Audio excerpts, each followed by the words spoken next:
Pasamos ahora a continuación a nuestro siguiente invitado, a nuestro siguiente ponente, que es el doctor José María García Alberca. Y anoche tuvimos la oportunidad de compartir la cena y recordábamos algunas cosas que hemos compartido, valga la redundancia, y ya en todas ellas han pasado unos cuantos años desde cualquier cosa que recordábamos. Y es cierto que son ya bastantes años. Él diría la fecha exacta porque tiene esa capacidad de decir cuándo exactamente empezamos a colaborar en proyectos de investigación relacionados con la enfermedad de Alzheimer hace unos cuantos años, y desde entonces, pues, aparte de un trabajo de colaboración científico que ha dado muchos frutos y muy diversos, pues ha permitido también la presencia, pues, de una amistad importante. Entonces, como conflicto de intereses, pues puedo decirlo en ese sentido. El doctor José María García Alberca es psiquiatra y es psicólogo clínico. Quiso completar su formación como psiquiatra. Es un ave raris, no es frecuente que los psiquiatras quieran además completar su formación como psicólogo clínico. Él tiene esa doble especialidad. Es una persona muy preocupada por su formación, por colaborar, por investigar y por aportar. En este sentido, fue el director del Centro Clínico Los Naranjos muchísimos años, y desde no sé tampoco cuántos años, desde el 2009, es el director del Instituto de Neurociencia. Y es el director científico, es el impulsor, es el fundador y es el creador de ese instituto, que es una herramienta, es un lugar en el que coinciden consultas especializadas, atención de personas con deterioro cognitivo y proyectos de investigación muy relevantes en el ámbito de la genética, de las enfermedades neurodegenerativas, en el ámbito de las intervenciones. Hemos participado, hemos compartido con él varios proyectos de investigación también, la doctora Blanco y nuestro equipo, en estudios liderados por él que han sido publicados en revistas internacionales. Es consultor de compañías farmacéuticas y es un gran médico y es una gran persona y es un gran psiquiatra y es un gran psicólogo clínico, podemos decir. En ese sentido, pues tenemos la suerte de que nos va a hablar además de las intervenciones no farmacológicas contra el estrés y la ansiedad. Él tiene un volumen publicado precisamente sobre intervenciones no farmacológicas, tiene una enorme experiencia investigadora y una enorme experiencia clínica y asistencial, y ya estuvo con nosotros el año pasado en el curso que organizamos en Ronda, y lo hemos traído también para que lo disfrutemos en el curso de verano de Marbella. Muchas gracias, José María. Muchas gracias, Pablo. Muchas gracias, Encarna, por la invitación. ¿Se oye mejor con el micrófono, verdad? Sí, vale. Ah, sí, entonces me quedo por aquí, ¿verdad? Sí, es verdad, se me olvidaba. Bueno, pues vamos a hablar de este tema que me parece muy interesante. Yo trabajo, como decía Pablo, en Málaga, en el Instituto Andaluz de Neurociencia. Es un centro dedicado a la atención y a la investigación, sobre todo en demencias en general y en enfermedad de Alzheimer en particular. Tenemos varias líneas de investigación bastante interesantes, aunque ese pues, no va a ser el tema de hoy, pero quería presentarle porque algunas de las cosas que yo hablé aquí pues, no son solamente mías, sino de fruto también del trabajo de todo el equipo que hay detrás. Cuando hablamos de estrés y de ansiedad, a mí me gustaría comenzar explicando un poco o dando algunas cifras, porque es algo tan frecuente, que está tan presente en nuestra vida, en el día a día, que realmente casi todo el mundo hemos tenido alguna experiencia en ese sentido. Estos son unos datos extraídos de historias clínicas de atención primaria de todo nuestro país, y examinando los motivos de consulta en historias de atención primaria en los médicos de familia, encontraron que fijaros, casi un 90% de las mujeres que acudían a consulta en algún momento habían consultado por problemas de ansiedad, y un poco menos, un 45%, los hombres. tenía que ver un poco con la edad. En las edades centrales de la vida es donde más acumulan este tipo de sintomatología, de problemas, y tiene que ver mucho también con el ámbito donde uno vive, si vive en una ciudad muy estresada, muy grande, o vive más tranquilamente en un pueblo, y también tiene mucho que ver con el nivel socioeconómico de las personas. Cuanto más bajo es el nivel socioeconómico de una persona, más problemas con una frecuencia se va a manifestar la ansiedad en esas personas. Aquel refrán que dice que las penas con pan son menos, ¿no? Pues algo parecido a eso es lo que queremos decir. Convendría también hacer quizás una diferenciación en los términos. Terapias no farmacológicas para hacer frente al estrés y a la ansiedad. ¿Es lo mismo o realmente son dos cosas diferentes? Bueno, es un poco confusa la terminología, pero vamos a intentar aclararla. El estrés y la ansiedad en principio son fenómenos absolutamente normales, que los tenemos todos, que inicialmente son fenómenos buenos, sanos, normales, que forman parte de nuestra vida. Sin un cierto nivel de estrés y de ansiedad, ninguno nos seríamos capaces de levantarnos por las mañanas. El estrés es la reacción que experimenta un organismo que está vivo, a nivel corporal, a nivel psíquico, a nivel emocional, cuando hace frente a un estímulo que le supone un reto, una amenaza, un compromiso, una toma de decisiones. Esa activación por parte del organismo frente a un estímulo que aparece en un momento dado en nuestro entorno, como digo, en principio no debe de ser ningún problema. Nos moviliza, dinamiza nuestro organismo para hacer frente a ese reto que está frente a nosotros. El estrés se convierte en patológico cuando se supera un determinado nivel. Esa reacción que experimentamos ante un estímulo supera un determinado nivel y se vuelve ya contra nosotros mismos. No nos dinamiza, sino que nos acaba perjudicando de alguna manera. Hay un límite, ahora profundizaremos un poco más al respecto. Es decir, hay un estrés bueno y un estrés malo, por así decirlo, ¿no? Si se ha hablado aquí de un tenista famoso, si cualquier deportista de élite cuando sale a la cancha a jugar en el deporte que sea, pues sale así de cualquier manera, sin estar mínimamente tenso, pues está claro que va a perder el partido, ¿no? Sale todo el mundo con una cierta tensión. O un estudiante que entre un examen, si no está mínimamente en alerta su organismo, pues se lo va a tomar con bastante indiferencia. Cuando se supera y, por tanto, esos procesos emocionales, psicológicos, corporales que aparecen en el organismo frente al estrés, adquieren ya tal intensidad que perjudican a nuestros órganos, a nuestros sistemas, a nuestra capacidad para tomar decisión, es cuando aparece el estrés patológico. Hay dos psicólogos, hubo dos psicólogos, porque ya no están entre nosotros, que en 1908, Yerkes y Dobson, en Estados Unidos, eran especialistas en el estudio de estrés y formularon una ley que es muy conocida entre nosotros, que es la ley de Yerkes-Dobson. Ellos se dieron cuenta, sometían a personas a tareas de rendimiento cognitivo, tareas complejas de rendimiento cognitivo bajo situaciones de estrés. Lo que comprobaron es que el rendimiento en esas tareas era bajo, era deficitario, si los niveles de estrés eran bajos o eran excesivamente altos. Cuando los niveles de estrés a los que sometían a sus pacientes eran moderados, era cuando rendían en esas tareas de una manera óptima. De esta manera demostraron lo que estamos diciendo. Niveles muy bajitos de estrés apenas nos movilizan para el día a día. Niveles excesivamente altos ya no son prácticos, ya no son útiles y se vuelven también contra nosotros, y el rendimiento en esas tareas experimentales o en cualquier otra del desempeño de nuestra vida diaria tampoco son prácticas y comenzamos a fallar.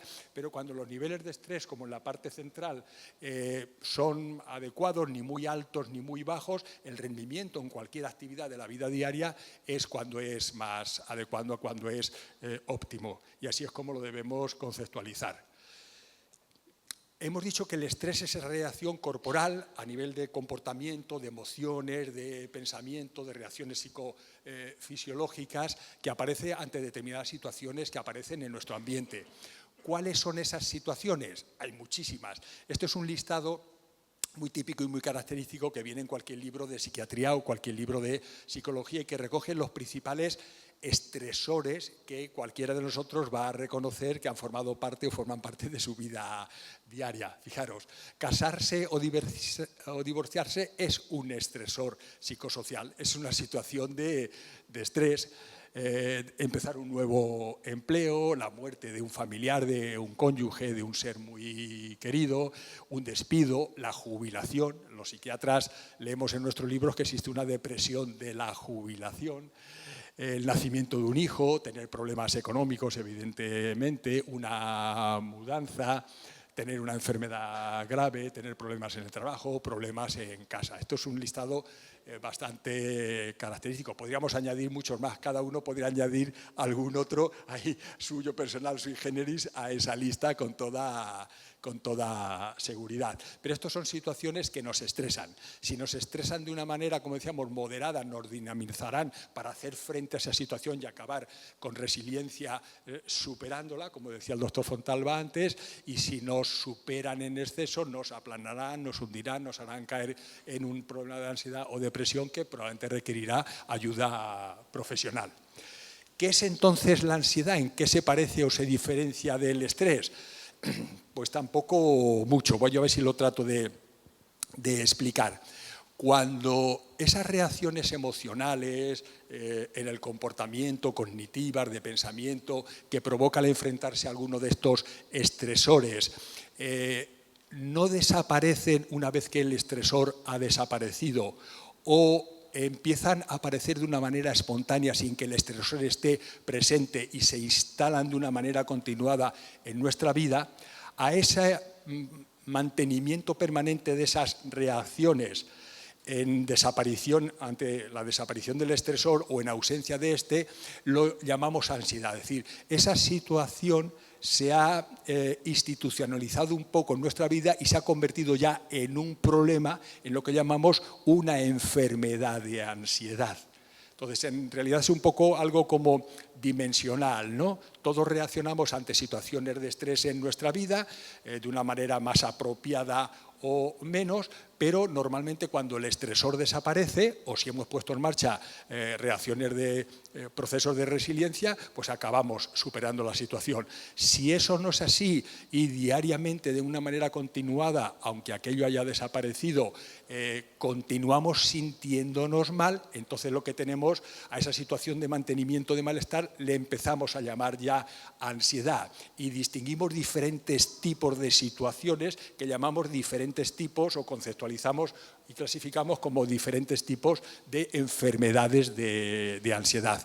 Si yo voy conduciendo mi coche, como se ha hablado antes, y alguien se tira inapropiadamente al cruce de un paso de cebra y yo tengo que dar un frenazo brusco, se me va a salir el corazón por la boca. Eso es una reacción de estrés aguda y muy cortita.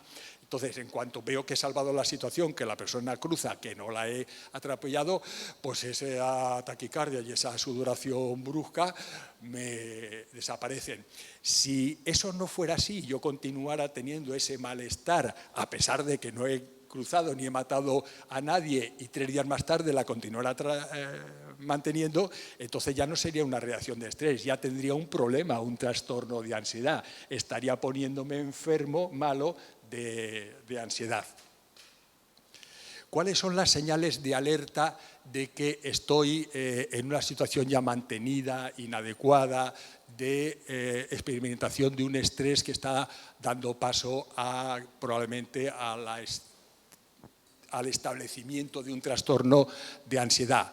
Hay muchos tipos, síntomas psíquicos, físicos, síntomas conductuales o de hiperactivación que nos ponen un poco en la pista. Los síntomas psíquicos son, lo ha mencionado el doctor Fontalba, pensamientos. Empiezo a pensar, no valgo, no puedo, esto me va a superar, voy a fracasar, voy a hacer el ridículo, me va a dejar mi pareja, voy a suspender el examen. Es un diálogo, un autodiálogo que tenemos con nosotros mismos. Los síntomas físicos en aquel lado son la taquicardia, dolor de cabeza, me duele la barriga, se me suelta la barriga y tengo que ir al cuarto de baño, tengo contracturas y me duele el cuello o la zona lumbar, tengo una sensación de ahogo, de que me falta el aire. Síntomas conductuales.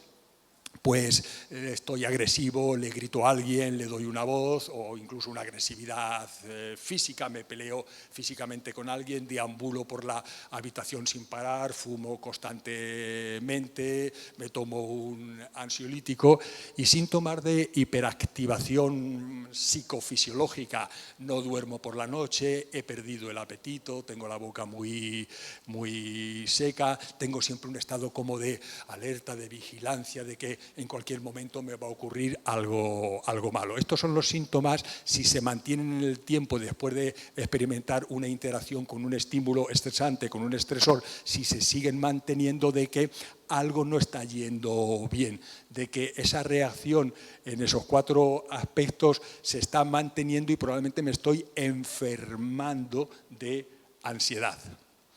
¿Cuándo consultar entonces? Pues aquí tenéis unas guías para decir, creo que se me está yendo de las manos esta situación, el estrés se me está convirtiendo en un trastorno de ansiedad, me estoy enfermando y creo que por mí mismo no voy a ser capaz de resolver la papeleta y debería ponerme en manos de un profesional para que me eche una mano, para que abordemos de una manera terapéutica este problema de ansiedad con manifestaciones en estas 4 esferas que hemos visto, que se ha originado a partir de esa situación estresante. Pues si sientes que estás preocupándote demasiado y que esto interfiere en tu trabajo, tus relaciones y otros aspectos de tu vida, si tu miedo, tu preocupación o tu ansiedad te causan un malestar y te resulta difícil controlarlos, si te sientes deprimido, tienes problemas con el consumo de alcohol o de drogas, mucha gente acaba desarrollando una conducta de beber excesivamente alcohol o de consumir drogas o psicofármacos a partir de una situación de estrés y de ansiedad. Si piensas que esa ansiedad podría estar vinculada a un problema de salud física, me estoy sintiendo mal, pero además es que me parece que me está dañando al corazón, mi aparato digestivo me está empezando a fallar, es decir, estoy empezando a ponerme malo también a nivel físico, o si tienes pensamientos o conductas suicidas, y en ese caso pues deberías acudir muy rápidamente en busca de un profesional. Si los pensamientos que decíamos anteriormente son de tipo catastrófico, no voy a poder con esto es insuperable, qué vergüenza, qué calamidad, qué desastre en mi vida, mucha gente acaba pensando que la mejor manera de solucionar esa situación es quitarse de en medio. Hemos dicho que si esa situación mantenida, conductual, cognitiva, emocional, fisiológicamente se mantiene mucho en el tiempo, se acaba convirtiendo en un problema de ansiedad, en una enfermedad. Y esa ansiedad, nosotros, los psiquiatras, los psicólogos, las clasificamos en diferentes niveles, en diferentes trastornos para entendernos. Hay diferentes tipos recogidos en nuestros libros, diferentes formas de manifestarse esos problemas de ansiedad. Uno de los más frecuentes es lo que nosotros denominamos el trastorno de ansiedad generalizada o las fobias específicas, el trastorno de ansiedad social, de pánico, agorafobia o trastornos de ansiedad inducidos por sustancias o debido a afecciones médicas. El trastorno de ansiedad generalizada es el más frecuente, consiste en, básicamente, en una sensación de preocupación excesiva y mantenida. Seguro que algunas personas se van a reconocer o van a reconocer a gente cercana a su entorno. Es una forma muy preocupada, excesiva, exagerada de ser en la vida. Uno está constantemente preocupado por el futuro, como decía el doctor Fontanova, o por el pasado. Dios mío, mi niño no va a sacar ahora la selectividad, no va a ser capaz de optar a la carrera que le gustaría, va a ser un fracasado y un frustrado en su vida, no va a poder ser feliz porque solo le gusta hacer tal cosa y seguro que con sus notas en bachiller no le va a dar la nota de corte suficiente. Dios mío, no puedo dormir esta noche porque mi hermana me dice que está discutiendo mucho con su pareja y se está planteando separarse y yo no hago nada más que darle vueltas y vueltas y vueltas, o cómo vamos a llegar a pagar la hipoteca de fin de mes si acaban de despedir a mi marido o a mí misma. Hablo un poco en femenino porque un 80% de los casos de trastorno de ansiedad generalizada se dan en mujeres y solo un 20 o un 30% de casos se dan en hombres. Es decir, una preocupación constante, no realista, excesiva, exagerada por los temas normales de la vida diaria. A veces temas muy serios y muy importantes y otras veces temas absolutamente minúsculos. Mi niña pequeña de 4 o 6 años tiene unas décimas de fiebre porque tiene un poquito de angina y me paso toda la noche sentada a su lado en el borde de la cama, poniéndole cada 3 o 4 minutos el termómetro, poniéndole pañitos y dudando si llamo ya a los servicios de urgencia o no llamo, a pesar de que mi marido y otras personas de mi entorno me dicen que es normal, que todos los niños tienen anginas, que solo tiene 37,2, que ya le has dado el apiretal, que vamos a la cama a descansar y que no pasa absolutamente nada. Pues yo no puedo parar de pensar que mi hija está en peligro, que no puedo descuidarme. Entonces, eso es básicamente el trastorno de ansiedad generalizada. Las fobias específicas pues son lo que todos sabemos, fobia a los perros, a las arañas, a los ascensores, a los aviones, a los espacios cerrados.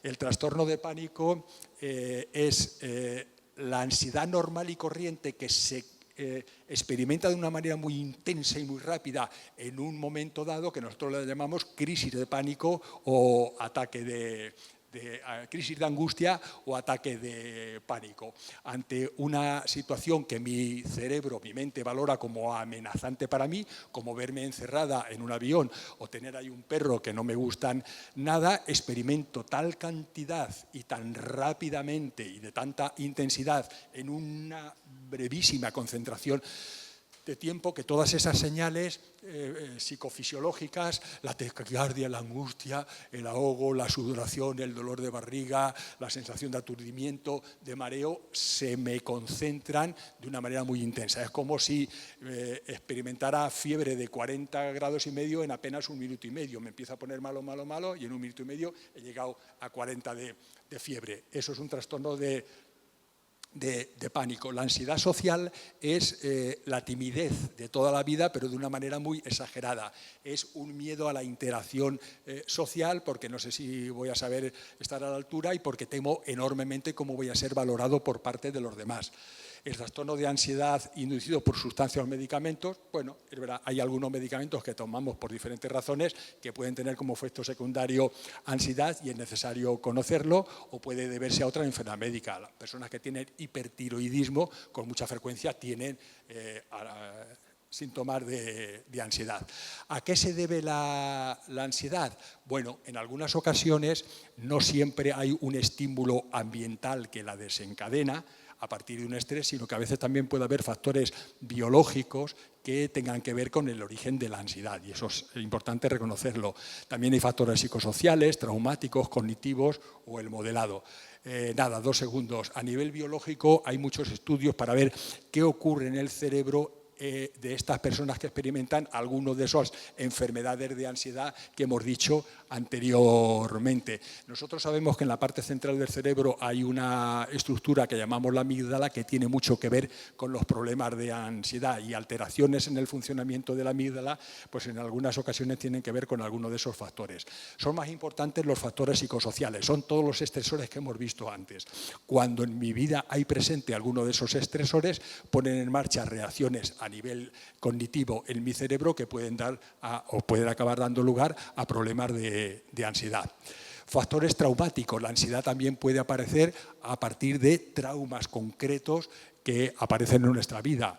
Violaciones, accidentes de tráfico laborales graves, catástrofes naturales. Hablábamos de la Dana de Valencia, muertes violenta, la violencia doméstica. Es evidente el drama y la ansiedad de los refugiados, trastornos de abusos en la infancia, los traumas en combates de los soldados. Son factores traumáticos que por sí solos pueden acabar, sobre todo si la carga de resiliencia personal de esa persona no es muy potente, haciendo que los mecanismos de defensa fracasen y se produzcan los trastornos de ansiedad. El modelado, fijaros, esto es muy importante, se puede acabar desarrollando ansiedad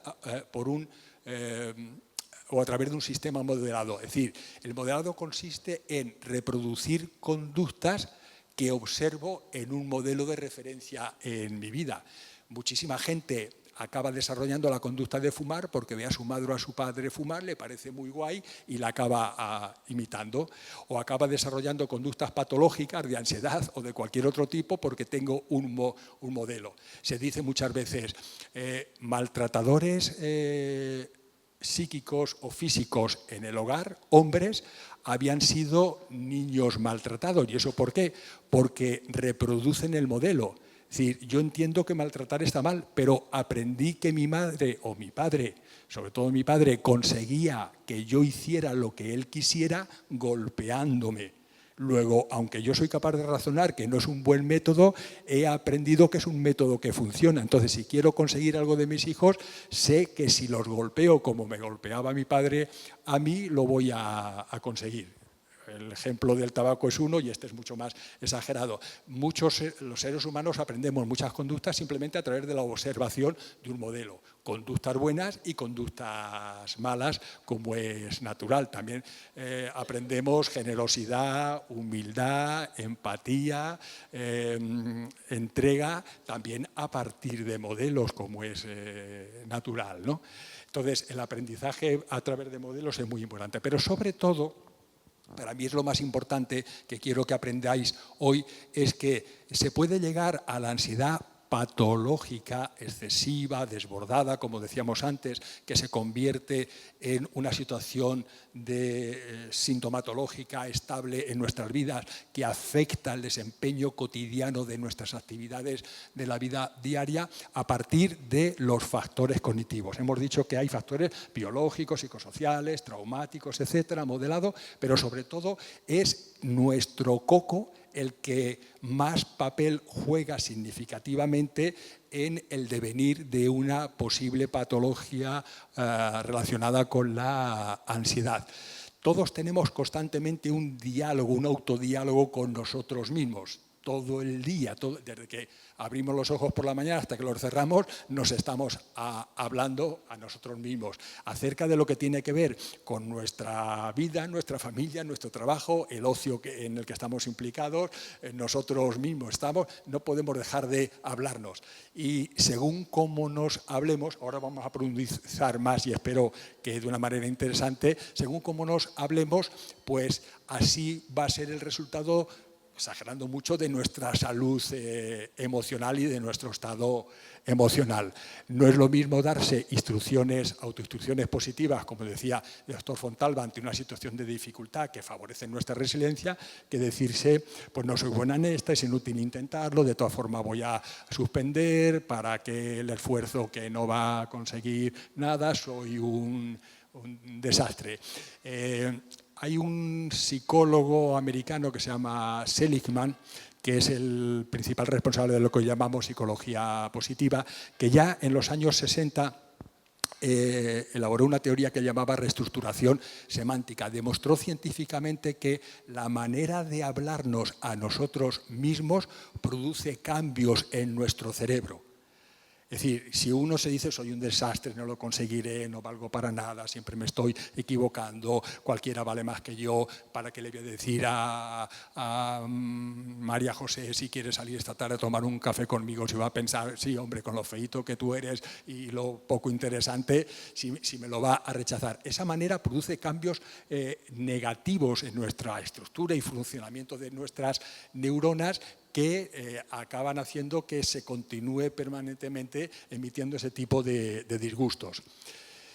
Bien, y frente a esta situación de ansiedad ya patológica por factores biológicos, pero sobre todo por estos factores psicosociales, cuáles son las terapias no farmacológicas que podemos utilizar, aparte de los fármacos que se habrán hablado o se hablarán en otro momento. Hay muchísimas terapias no farmacológicas que se han utilizado. Algunas, como las que pongo en esta diapositiva, ya se han mencionado aquí, pero las más significativas que a mí me parece las tenéis aquí. Las terapias de relajación y respiración, las de ejercicio físico, cambios en la alimentación de las personas, exposición a los estímulos aversivos, meditación mindfulness, los autocuidados personales y la que más importante me parece a mí, que es la terapia de reestructuración cognitiva para combatir la anterior diapositiva, esos pensamientos distorsionados, ese autodiálogo negativo que todos tenemos con nosotros mismos en alguna ocasión. Veis, son actividades como promover la actividad física, el ejercicio físico continuado y regularmente ejercitado en el cuerpo produce muchos beneficios cognitivos y muchos beneficios de salud. A través de liberación de endorfinas y de otras hormonas que aportan beneficios cognitivos. Las terapias de relajación y de mindfulness, que no las voy a mencionar, desde terapias muy sencillitas como de tensión y relajación de Jacobson, que todos los psicólogos los estudian en la carrera, técnicas de respiración o técnicas de meditación tipo mindfulness.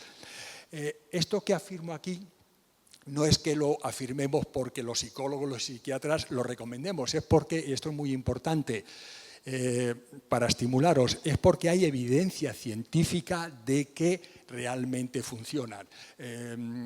Para ilustrar un poco esa evidencia os pongo este ejemplo, es decir, la literatura está llena de ejemplos de estudios que han demostrado científicamente que practicar este tipo de terapias como las que acabamos de exponer, yoga, meditación, ejercicio físico, consigue beneficios terapéuticos. ¿Veis? Son algunos ejemplos, no lo voy a explicar sus datos ni nada de eso, no es el momento, pero que tenemos mucha evidencia científica acerca de la evidencia de ejercicio, meditación, relajación, respiración, mindfulness, para que lo sepáis.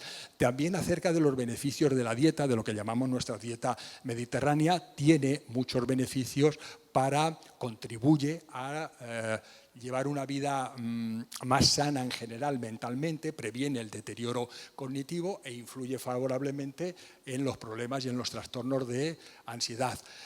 Combatir los estilos de vida negativos, fumar, beber de una manera excesiva, bueno, fumar en cualquier caso, beber de una manera excesiva. Y también hay numerosos estudios clínicos, muchísima evidencia de estudios que han demostrado que llevar esta vida sana, de esta forma que estamos diciendo, que estamos recomendando, pues contribuyen. Un sueño de calidad es muy importante para combatir y luchar o prevenir los problemas de ansiedad. El problema es que muchas veces los problemas de ansiedad dificultan el sueño de calidad en sí mismo. Es un síntoma muy característico. Cuando estamos ansiosos, pues nos cuesta trabajo conciliar el sueño, nos despertamos varias veces a lo largo de la noche. Pero hay que intentar combatirlo. Una persona que duerme de una manera bien, regular, adecuada, si le aparecen situaciones de estrés en su vida diaria, va a tener muchas más probabilidades de combatir eficazmente esa situación de estrés y no acabar desarrollando un trastorno ya continuado y estable de ansiedad que si no duerme bien. Otra cosa es que te los cacharre el problema, pero dormir bien de forma habitual es un factor protector frente a situaciones de potencial desarrollo de ansiedad ante situaciones estresantes de la vida. También lo decía el doctor Fontalma, tener una vida social rica de interrelación es un factor de protección. Lo sabemos en deterioro cognitivo, en demencias, pero también en relación a estos problemas de salud mental que estamos considerando hoy en día. Es un factor protector. Y también hay numerosos estudios de estos 2 o 3 últimos puntos que acabo de decir que demuestran con claridad que practicarlo previene o combate, si ya está instalada, los problemas de ansiedad. Pero os decía que de todas las técnicas que acabo de repasar rápidamente de terapias no farmacológicas, me voy a detener un poco más en esta porque a mí me parece que es la más importante. Son las terapias de tipo cognitivo que pretenden ir a esos pensamientos negativos que decíamos antes, las que más eficacia científica han demostrado y son relativamente sencillas de practicar. Mucho mejor de la mano de un buen terapeuta, pero incluso de uno mismo. Y os las quiero explicar porque sería para mí la lección para llevar a casa más importante que os podría transmitir en esta charla. Las terapias psicológicas para hacer frente a los desajustes cognitivos de la ansiedad son muchas, hay muchas diferentes, pero la que quizás más evidencia científica acumula es lo que llamamos las terapias cognitivo-conductuales o terapias de reestructuración cognitiva. Y os explico brevemente en lo que consisten. Veréis, los seres humanos somos en realidad un componente de tres cosas. Los seres humanos, desde que abrimos los ojos por la mañana hasta que los cerramos por la noche, hacemos tres cosas.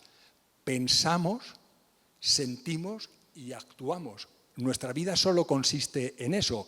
Otros organismos vivos, otros animales, también actúan, tienen conductas, también tienen sentimientos, pero no tienen, por supuesto, esa riqueza cognitiva, esa manera de pensar que tenemos nosotros. Si a una persona que se levanta, frena bruscamente, sale de su coche y se dirige a ese que ha intentado cruzar inadecuadamente el paso de cebra y le dice que te podía haber matado y yo también tener un problema y esta tarde podía estar en la cárcel por haberte atropellado, tú estás tonto, no sé qué. Si tiene esa situación de estrés y de enfado, eso es una emoción negativa, estoy irritable, estoy enfadado. Si cualquiera viene y le pregunta, oye, a esta persona, ¿por qué estás tan cabreado y tan enfadado? Probablemente diría, porque este tonto ha cruzado por donde no debería y está a punto de atropellarlo y de matarlo y de buscarme un lío. Los psiquiatras y psicólogos, cuando acude una persona así, con cualquier temática en nuestra consulta, le decimos, mira, estás equivocado. Esa situación de urgencia tan importante que acabas de vivir no ha causado tu malestar emocional. ¿Cómo que no? Esto que ha ocurrido es lo que hace que esté tan enfadado. Y tenemos que explicarle que eso no es así, porque a lo mejor otra persona, le digo, mira, a fulanito de tal que está ahí tomándose un café, le ha pasado lo mismo esta mañana y no ha reaccionado como tú. Y también ha estado a punto de atropellar a una persona y buscarse un problema en la vida. Entonces, lo que demostraron los psicólogos cognitivos a partir de los años 60, 70, es que las situaciones, el casi atropello en un paso de cebra a la persona, no son responsables de mi emoción, de mi enfado y de mi conducta, de gritarte, de irme para ti así y cogerte que parece que te voy a comer, sino que, como los seres humanos somos también pensamiento, lo que media entre la situación estresante y mi reacción emocional y conductual es lo que yo pienso acerca de eso. A veces es difícil de entender, pero realmente se demostró que es así. Es decir, las conductas nunca provocan la emoción y el comportamiento, salvo en situaciones muy puramente genéticas, muy básicas de los seres humanos de supervivencia. Cuando hay una conducta, una situación que nos impacta en nuestra vida, los seres humanos pensamos algo, evaluamos, valoramos, le damos un significado a lo que ha ocurrido. Y eso que yo pienso, ese significado, esa valoración que yo hago, es lo que determina finalmente la emoción de ansiedad, de irritabilidad o de calma o de felicidad que yo finalmente experimento. Cuando yo voy a ver el listado de las notas de un examen que me han dicho mis amigos que acaban de salir, y veo un suspenso, esa es la situación, y me siento cabreado, enfadado, irritado, deprimido, disgustado, y me late el corazón, se me suelta la barriga, me como las uñas, enciendo 2 cigarros seguida, eso sería la conducta, no es porque he visto el suspenso en la lista, es por lo que yo me he dicho cognitivamente, lo que yo he pensado acerca del suspenso.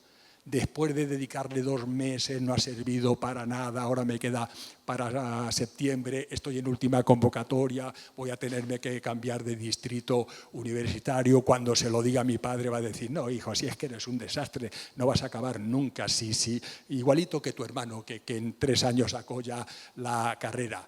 Todos esos pensamientos que un psiquiatra muy importante que murió el año pasado, Aaron Beck, demostró que a veces son tan automáticos que no son ni siquiera conscientes, no me doy cuenta. A veces sí, me doy cuenta de lo que me estoy diciendo, pero a veces los pensamientos cognitivos son muy rápidos, muy automáticos, y parece que no estoy pensando en nada, que siento directamente a partir de la situación, pero no es verdad. Entonces, esos pensamientos son los que determinan esa situación. O todo lo contrario, llego y veo un sobresaliente y me siento pletórico a nivel emocional y conductual. Les doy abrazos a todo el mundo y les digo, venga que os invito a una cerveza. El sobresaliente no ha producido esa emoción de alegría y la invitación a la cerveza. Es lo que yo he pensado. Joder, ay, perdón.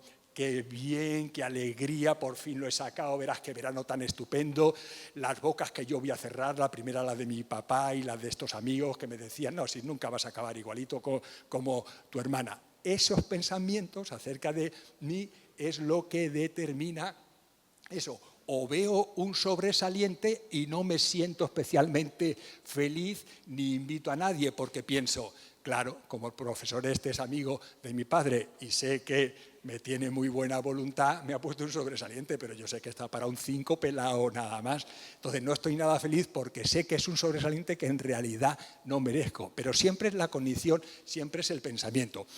A veces digo es muy rápido y hay que pararse a detectarlo. Alguien me puede decir, una fobia simple. Yo voy andando tranquilamente, doy la vuelta a una esquina, voy súper feliz y me encuentro ahí a 3 metros un toro Miura. Se me sale el corazón por la boca, empiezo a sudar y echo a correr. Emoción y conducta. Y uno dice, no me ha dado tiempo a pensar nada. La evidencia científica demostró que sí te ha dado tiempo. Los pensamientos automáticos funcionan. Tú sabes, en tu cerebro sabe lo que es un toro Miura. Conoce perfectamente que si te encuentras ante él, tu vida está en peligro. Y cuando ves el toro Miura girar, piensa todo eso. Es un toro Miura, mi vida está en peligro, tengo que salir corriendo de aquí porque si no puedo fallecer. Como es una situación de supervivencia, tu cerebro no necesita 2 minutos para hacer esa reflexión. Con 1/10 de segundo le es suficiente porque si no, el toro Miura a lo mejor te acaba matando. Y evolutivamente hemos aprendido a pensar así de rápido. Por eso mucha gente, cuando intenta atribuir responsabilidades, esto a qué se debe o de dónde viene, no encuentra la ligazón. Pues estoy ansioso, pues porque estoy ansioso. Yo qué sé, doctor, si a mí no me pasa nada, todo está muy bien en mi vida. Y cuando ya vamos hilando, sí que hay siempre conexión. Total, que nuestra emoción, en este caso lo que estamos hablando hoy, nuestras ansiedades, nuestras reacciones de estrés desproporcionadas, no tienen tanto que ver con ese listado de estresores que yo decía antes o situaciones traumáticas, sino que tiene que ver con un elemento mediador que es nuestro sistema cognitivo. Por tanto, si yo quiero salir de una situación patológica y mantenida en mi vida que me está distorsionando mi cotidianidad en el día a día, no tengo que intervenir tanto, también por supuesto, sobre la situación que la ha desencadenado supuestamente, sino sobre cómo estoy yo manejando cognitivamente esa situación. Porque probablemente la mayoría de las veces sobre la situación voy a tener poco que hacer. Ya me han suspendido, mi mujer dice que es que por mucho que yo le vuelva a prometer ya no confía en mí y que me deja de una vez, que ya he perdido bastantes años, la situación económica pues no me da para independizarme de mis padres, tengo esta estructura corporal y no he nacido guapo, a diferencia del puñetero de mi hermano que se las liga a todas y no deja una para los demás. Entonces, a veces sí que podemos hacer cosas sobre las situaciones, pero muchas veces no es así. Por tanto, la verdadera intervención no farmacológica, psicológica sobre nuestros problemas de ansiedad es con nosotros mismos y cómo estructuramos aquí, cómo valoramos, le damos significado o valor a eso que nos ha ocurrido en A y, por tanto, qué cambios hacemos nosotros para sentirnos mejor. ¿Que puedo cambiar algo en A? Lo cambio, por supuesto, pero si no, soy yo principalmente el que tiene que hacer esos cambios. Acabo ya, ¿no? 5 minutos, perfecto, los que necesito nada más. ¿Cuáles son? Se han estudiado cuáles son esas maneras distorsionadas de pensar. Hay muchísimos. Hay muchos psicólogos relevantes. Hay uno que es este psiquiatra, Aaron T. Beck, que es uno de los padres de esta moderna terapia cognitiva, y el otro se llama Albert Ellis. El de arriba es Albert Ellis, que falleció en el 2007, y el de abajo es psicólogo, y el de abajo es Beck. Albert Ellis está considerado el segundo psicólogo más influyente en toda la historia de la humanidad, por delante de Sigmund Freud, que ocupa la tercera plaza. El primero es Carl Rogers, que es un psicólogo inmenso, pero decir Albert Ellis es como decir Picasso en pintura, Beethoven en música. En nuestro instituto, ya hace unos años, murió con 100 y pico de años, lo hemos traído 3 veces a España, aquí a Málaga, a dar cursos al que asistían psiquiatras y psicólogos de todo España. Lo traíamos hace ya muchos años, cuando Málaga no tenía Palacio de Congresos, al Palacio de Congresos de Torremolinos, y era un espectáculo verlo. Y Beck lo invitamos alguna vez, nunca vino, porque Beck tenía una enorme ansiedad social y desarrolló una actividad científica de primer orden, pero para dar una conferencia como esta necesitaba que la única hija que tiene, Judith Beck, que es psiquiatra, se sentara al lado de su padre y estuviese todo el tiempo tocándole el antebrazo o el brazo. Era lo único que lo calmaba y podía acabar dando la conferencia. Luego, en su vida particular, desarrolló una profunda actividad científica, pero era un mal ejemplo en cuanto a afrontamiento cognitivo de su problema de ansiedad social. Bueno, entre los dos desarrollaron, algo también ha mencionado el doctor Fontalva, cuáles son los principales errores cognitivos, distorsiones, ideas irracionales que nos decimos sobre una situación A que nos llevan a tener emociones negativas.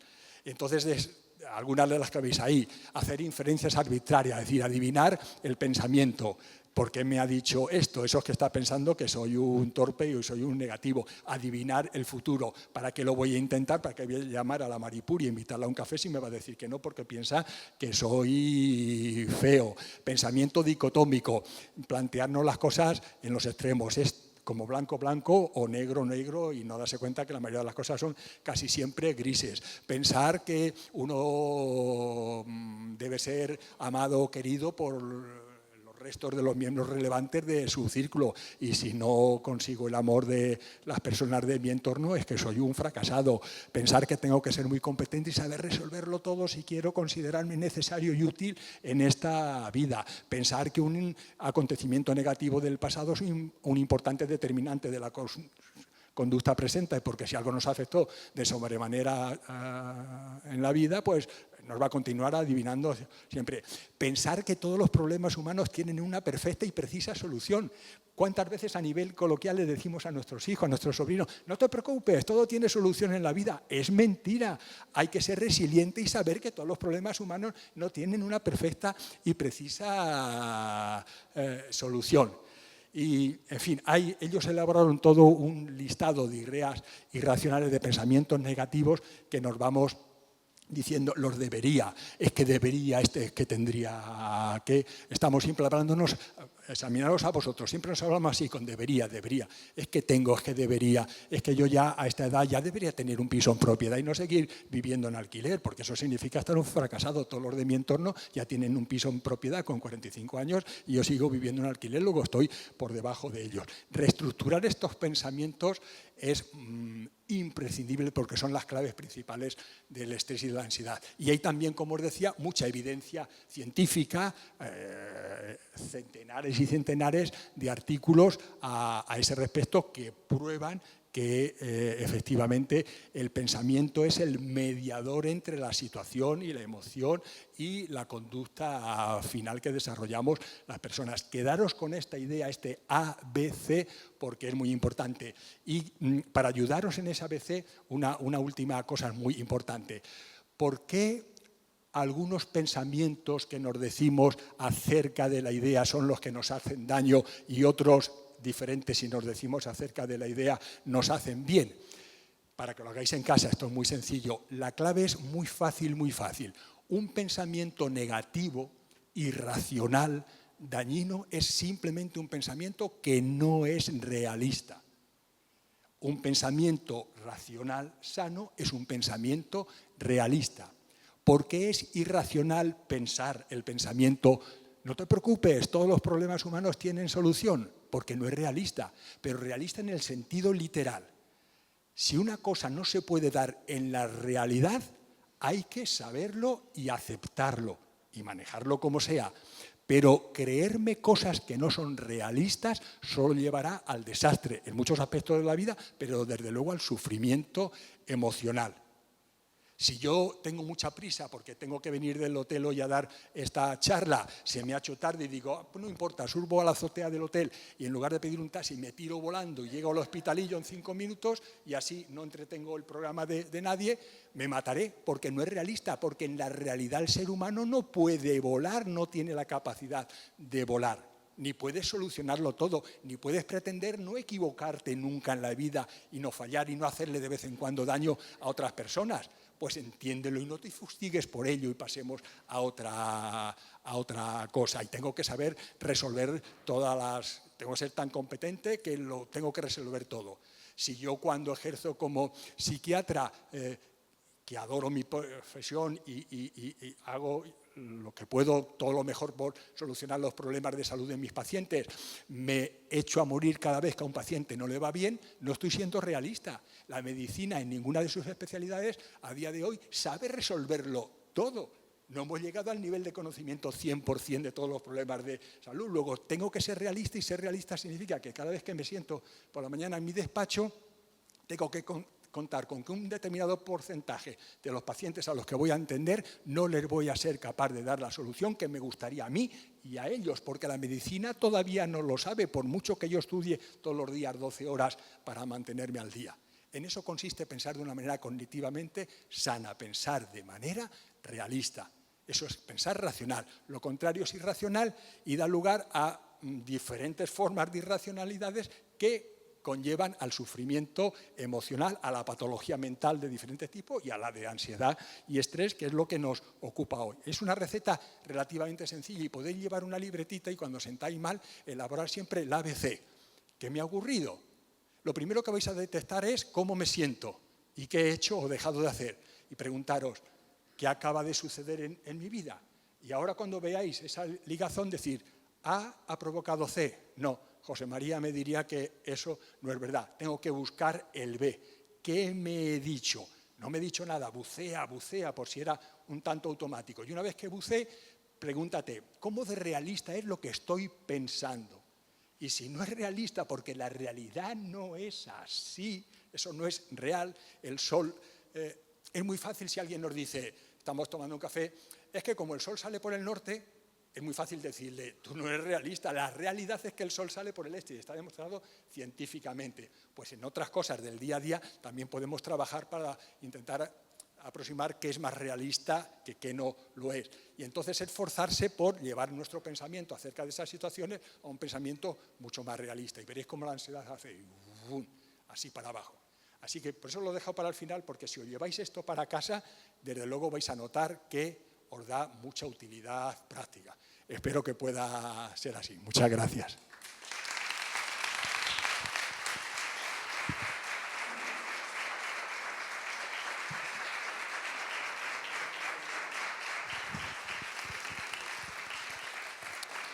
Muy bien.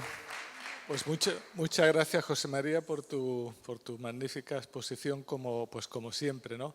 Has mencionado los congresos de psicología clínica que has estado organizando además tantos años y en mi presentación que he hecho de ti se me ha olvidado mencionar lo que son las conferencias Málaga Alzheimer que estás organizando en el instituto desde… Bueno, esta ha sido la octava edición, es una reunión bianual, conferencia Málaga Alzheimer, lleva el nombre de nuestra ciudad de Málaga en esa denominación, y que es el programa multidisciplinar, ahora mismo yo diría que a nivel nacional el programa de referencia más completo, de mayor actualización de todo lo que tiene que ver con las enfermedades neurodegenerativas.